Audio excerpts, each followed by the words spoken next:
Millions of buyers are sitting on the real estate fence because they're waiting for the market to turn their way. But at the end of the day, you're ready to buy a house when you're ready to buy a house.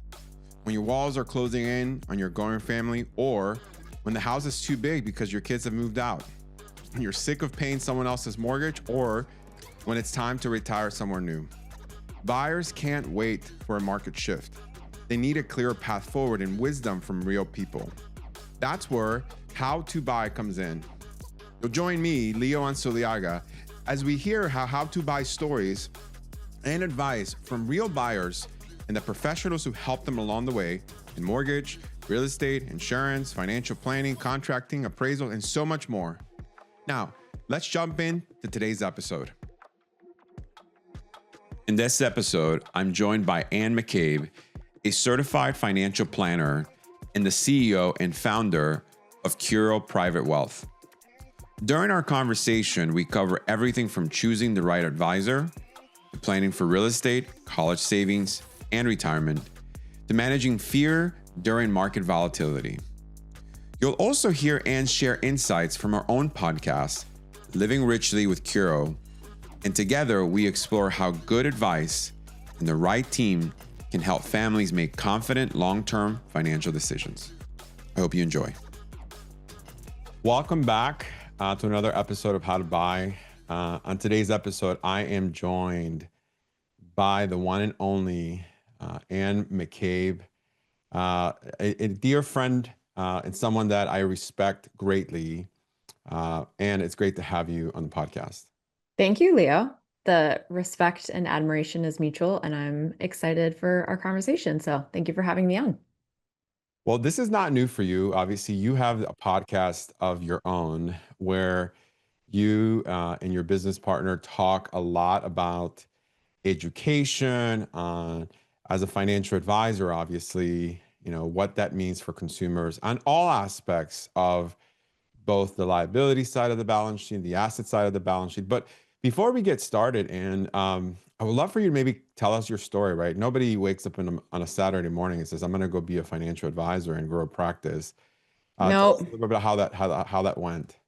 yeah. Apparently, some people do know they want to be fill in the blank from the time they're a child, but that was not my path. So, my oldest brother actually knew from the time he was like 5 that he wanted to become a pilot, and he did, in fact, become a pilot. But for most of us, our path is a little bit more windy and a little bit more random. So, I went to college here in Virginia at George Mason University, majored in economics and minored in Latin American studies and Spanish. And I thought I was going to go World Bank, IMF, Inter-American Development Bank kind of track. I wanted to do economic development in Latin America. And lots of things happened in between sort of that path and that plan and where I ended up. But the short story is I got a recruiting call right after I graduated college from a company called American Express Financial Advisors. Very shortly after, became Ameriprise.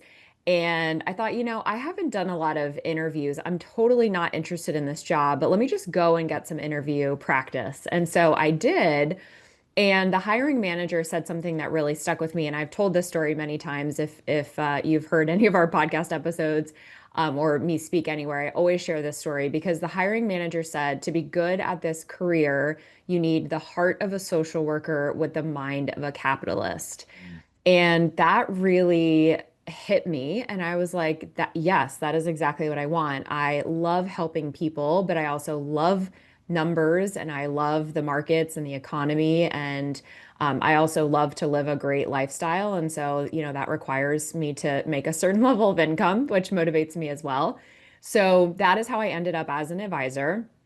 I've been doing this now for almost 20 years. So literally right out of college started and have been independent outside of, the large Wall Street firms since 2010. So very grateful every day that I get to work with our amazing clients and our amazing team. And I feel like I'm doing my life's work, which is a pretty incredible feeling and one I'm very grateful for. Yeah, and I mean, in growing a practice the way you've grown it over the years, it's not by accident, right? There's obviously something that you're doing right, not only to attract clients that see the value that you bring to the table, but obviously help them manage, the asset side of the balance sheet, right? And so Hmm. there's a lot of people that have a misconception about financial advisors, right? I mean, they're not just, making trades for you on a regular basis. They're obviously putting together a plan in place that obviously is blended with your overall goals as a family, as an entity, et cetera. So, can you talk a little bit about that? Because I think that, the way we met is via a friend of ours. Shout out to Matt Buchanan, right? Love Matt. Love Matt, and introducing us, because we obviously were working with Matt on the liability side of the balance sheet, helping or being a neutral party for his clients, to evaluate potentially, mortgaging a loan, getting a loan for a home. And then that's how we met. So talk a little bit about, the planning aspect of that, what it's involved, and how these two sides of the balance sheet are married together. Yeah, absolutely. So the confusing part for consumers today, I believe, is that the term financial advisor and financial planner gets thrown out a whole lot. And so one of the biggest pieces of advice that I have for folks who may be in the market for either a financial advisor for the first time or a new financial advisor is please make sure you do your homework and you do your diligence. And if you have to meet with, six people before you find the person that is right for you and you feel comfortable with, then take the time to do it because hiring the wrong person can be detrimental and it can completely ruin your financial picture and your financial plan. So in our firm, we are absolutely financial planners. Our team of advisors is either already certified financial planners or working on getting their CFP designation. So we are a planning forward firm, but that is not always the case for every firm and every advisor out there. Oftentimes people will sell the concept of a financial plan only to use that as a tool to either sell you insurance or sell you some sort of investments for a, commission or transaction. So you really have to be careful in again doing your homework and your diligence to make sure that you're partnering with solid advisors who are going to give you guidance in your best interest. But when we take our clients through our financial planning process, the first thing we talk about is where they are today and where they want to be in the future. And obviously, whether it's first time home buyers or whether it's somebody who has a home and wants to buy a second home, for example, or wants to buy their retirement home, we talk a lot about real estate and it is a massive decision and a massive investment. And it's really important that we bring in partners like you who we can also trust to help make sure that we're looking at the whole picture for the client. We're not looking at one decision in a silo, which I Mm. find a lot of people do, unfortunately. And that we really understand, okay, where are we? Where are we going? And what is the smartest or what are the smartest strategies that we can implement to get you to where you want to be? So that I think is extremely important when we're talking about helping clients with these large financial decisions, which oftentimes involve real estate. Yeah, and what great wisdom that is, because at the end of the day, A, in the multitude of counsel, there's wisdom, right? B, a mortgage on the other side here is much more than just a payment and a rate. It really is one slice of your overall financial picture. And I think having a bespoke process, a bespoke plan, like you're talking about, right? That is not just a gateway for, you to essentially buy services, right? But an actual plan that's going to be in line with your overall goals is the key, right? Now, Yeah. go ahead. I was going to say, I think, yes, and every professional with whom you're working, whether it's a loan officer like Leo and his team, or whether it's a financial planner or advisor like our team, the most important thing is that we as professionals understand what you are trying to accomplish. So, any professional who sits down with you and hops right to advice or right to solutions before you've had a thorough conversation and you feel confident that they really understand not only where you are but where you're trying to go, those are some red flags, right? Because you want to be careful. Again, you want to be careful about being sold something that is not necessarily in your best interest. So make sure that, whoever you're working with, that they take the time to really understand what you're trying to accomplish. And then they can present solutions and give you ideas and teach you about the pros and cons and cost and benefits of the various options. But make sure that you're doing goals and understanding that first and then solutions, not the reverse order.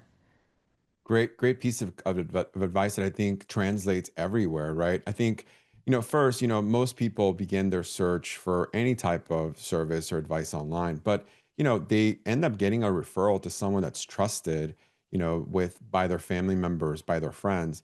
And I think that that's important. Doing your due diligence, understanding that, look, this is really a personalized process that needs to be obviously dug in deep so that the proper solutions are in place, not just for the now, but obviously for the future. Um, Yeah. you talked a little bit about, how these two sides blend together, and you talked about, purchasing your first home, investing in an investment property, buying a retirement home. Can you talk a little bit about, what that process looks like? Clearly, there's a lot of borrowers that have children, have grandkids that are thinking about, maybe gifting their family members some money. And you talked a lot about this in one of your episodes on your podcast about the concept of gifting, the concept of obviously Hmm. giving money. There's also borrowers that are thinking about moving up. They've been living perhaps in a townhouse or a smaller home, and the families are growing. So, how do you begin that conversation? What are some of the things that clients should be thinking about as they consider investing money in real estate, but also B, perhaps investing money in real estate for their relatives? Yeah, so it all comes back to their plan. And I know I'm going to sound like a broken record here, but as financial planners, using your plan as a tool to help you make smart and strategic decisions is extremely important. So, what we find is that oftentimes people will make the decision, let's say, to buy a home, and let's say they can afford the home on paper, right? They go to someone like you crunch the numbers based on income, based on, debt to income ratio, et cetera. Here's what you qualify for. And you may qualify for, that price point of a house on paper, which is great. But as planners, we're going to look at, okay, what are your other financial goals? We want to put your kids through college. We want to get you retired, or as we like to say at work, optional lifestyle. Maybe you do want a second property in the future. So, how does this one financial decision impact the rest of your financial plan? And it's why it's such a powerful tool because we can scenario plan, right? We can say, okay, if you do buy this house, this is how these other aspects of your financial position are impacted. Or if you do want to fully fund college for your children, this is the amount of money that you're going to need to put aside. And if you are a parent saving for college, let me just tell you now, it's a big nut. So the numbers are a little bit intimidating and overwhelming sometimes. But the point is having that plan, and it doesn't mean you can't tweak it. You, of course, can and should tweak as things change in your life and things change in the financial markets. But having that plan and using that plan as a tool to help you make good decisions, I think is worth its weight in gold. And it's such a helpful tool to use. And we use it personally. I mean, I go into my own financial plan and run different scenarios to see, this investment or this decision, how it impacts my financial position and my projections all the time. So I, eat my own cooking, but it's incredibly powerful tool to use. What amazing truth. I think you're right. I think, options are important. Making sure we have the right plan in place is important. But fear is also a real thing, and right? Like there's so Hmm. many people that are fearful about, man, the economy, fearful about interest rates, fearful about various components, right? How do you help clients navigate the volatility of the market, the volatility that exists on a regular basis? I mean, clearly, one of the concerns that a lot of people have in this market is affordability. I mean, prices Hmm. just continue to go up, right? Like at some point, one of the fears is that I won't ever be able to, move up to my next home or ever be able to potentially, help my kid buy a house. So, how do you navigate that volatility and the concept of fear? Because it's real. Yeah, it's absolutely real. I mean, we deal with this all the time, especially when markets are volatile and especially when there's uncertainty, which there is an abundance of uncertainty right now in our markets and in our economy and in our country, really. So we are huge students of the markets and of history. And after we validate people's fear and validate people's feelings, because one of the things I've learned being in this business and dealing with emotions, which are very real, is that you can't skip over the validation of the fear and start spitting off statistics or, historical data. You have to sort of sit with the client and understand that their fear is real and validate it, right? It is a scary time. It's home affordability is, if not the worst, close to the worst that it's probably ever been in our country. Correct me if I'm wrong. Mhm. And so these are real fears and these are real challenges. And as a country and as a people, we have been in the depths of despair before, and we have been in incredibly challenging times. And guess what? We are a resilient, innovative, powerful country and people. And we've gotten through the hardest times that we've been through. And Mm. so, we've gotten through 9/11, we've gotten through the great financial crisis, we've gotten through the Great Depression. These are all things that we have faced, maybe not all of us, we weren't there during the Great Depression, but there Mhm. are real challenges that we've been through. And so we love to bring back, not that history repeats itself exactly, but it rhymes. We love Mm. to bring back examples of, when we've been in a similar situation in the markets or in the economy, this is kind of how it played out. And we're not saying this is exactly how it's going to play out again, but oftentimes that will help to alleviate some of the fear and the uncertainty when we can give examples of in history, when have we been in similar times and how did it end up playing out? So I think that that's a powerful exercise that we take clients through, and it's one of the reasons that we love studying about the markets and studying about the economy because we can really bring these examples to the forefront when we're in really challenging times. What kind of advice have you given? I know that you've obviously talked a little bit about this on your podcast, but for the next generation now, what are some great principles that we need to be mindful of for our children?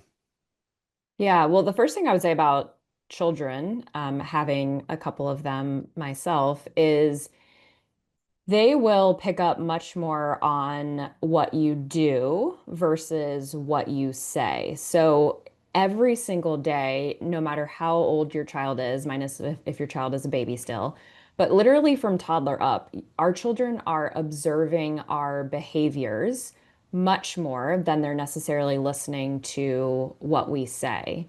Mm. And so the first piece of advice that I would give parents is think about the example that you're setting financially for your children and ask yourself honestly, is this the example that you want to set? So if you are going to the grocery store or going to Costco and you've got your list ready to go and you walk into Costco and your kids are with you, and all of a sudden you get distracted by, some shiny something in Costco and you make an impulse purchase of something that you don't need, was not in your plan, was not on your list of the groceries or whatnot that you needed to bring home.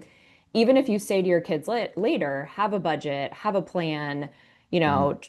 don't be an impulse buyer or spender because that's not in line with being a financially responsible person. But then they see you, with the impulse purchase at Costco, just think about how that shows up. Because again, our kids are picking up on all these decisions and these behaviors every single day. So that's the biggest piece of advice. The second piece of advice is normalize talking about finances, normalize talking about money. You don't have to tell your kids, how much money you make or how much money you have saved, but let's Mm. normalize the conversation because this idea that money is off the table in terms of a safe topic to talk about, we're doing our kids a huge disservice because we're going to ideally launch them into the world. And guess what? So many of their decisions are based in money, whether we like it or not, right? And so let's normalize having those conversations. Let's make it a safe place around our dinner table with our kids to talk about money and to talk about,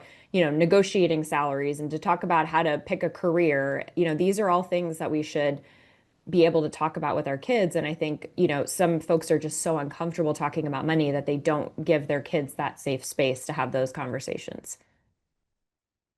Yeah, I mean, how true is that, right? Like, in all facets of life, I think our kids are the microscope that really just exposes perhaps, some of the things that we've overlooked. And you're right. I mean, they're too busy watching us to listen to what we're saying, and oftentimes they will mimic everything that we do, right? Hmm. And that obviously, listen, there's obviously hope for the future here because, leadership really does begin with you, right? With the short time that we have left over, tell us a little bit about your podcast. Tell us a little bit about how that started and where can people find you, Anne? Yeah, absolutely. So our podcast is called Living Richly with Curo. So our firm is called Curo Private Wealth, and on the podcast, it's my partner Atrisa and myself. And we started the podcast because this may be news to you. Joking, we are in a very male-dominated industry. So we always joke that when we go to a financial advisor conference, it's the one of the only places where the line to the ladies' bathroom is much shorter than the line to the men's bathroom. That doesn't happen very often. And so we are huge believers in education and empowering women and couples and families. So we don't just cater to women, but we feel like women in general oftentimes are part of the relationship in a relationship that is ignored a little bit, maybe not taken as seriously from a financial advisor perspective. And so we really wanted to get as much free education out into the ecosystem as we possibly could. And so we decided, a podcast would be a nice format to be able to get that information out. So we talk a lot about things that relate to women, but we also talk about things that relate to families and individuals, single people who aren't in relationships. So it really covers the gamut, I would say, but all related to finance, personal finance, investing, the economy, that sort of thing. Well, what a treat. And I can totally attest to the fact that, every single time we get together, there's definitely a wealth of knowledge that comes and obviously that I'm able to partake and learn from. And, where can people find you? What is the best way to find you online? Yeah, we are on pretty much all the social media platforms. So our podcast is on YouTube at Curo Private Wealth. We're on LinkedIn and Instagram and Facebook as well. And then our website is curoprivatewealth.com. And before we run, I just want to give you, Leo, and your team a huge shout out because we are so grateful for the partnership that we have with you. And, oftentimes, and actually, we're working on a couple cases right now as we speak, where a client will say, hey, we, found this property or we found our retirement home. And, oftentimes our clients will have assets set aside that we could liquidate or we could draw from, but that's not always the smartest financial choice. Sometimes it does make sense to use leverage and, to your point, kind of manage both sides of those balance sheets. So we're just so grateful to have that partnership because I know anytime I bring you and your team in, I know it's going to be solid, sound advice, and we're going to work together to find the best solution for our clients. And again, that, doesn't always happen with every professional. So we're super grateful for the partnership and the relationship and just give you so many props as whenever we can.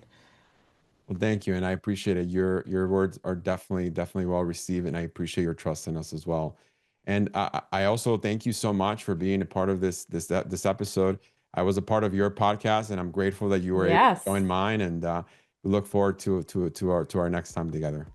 that sounds great. Look forward to it. Thanks for having me on again. Thank you.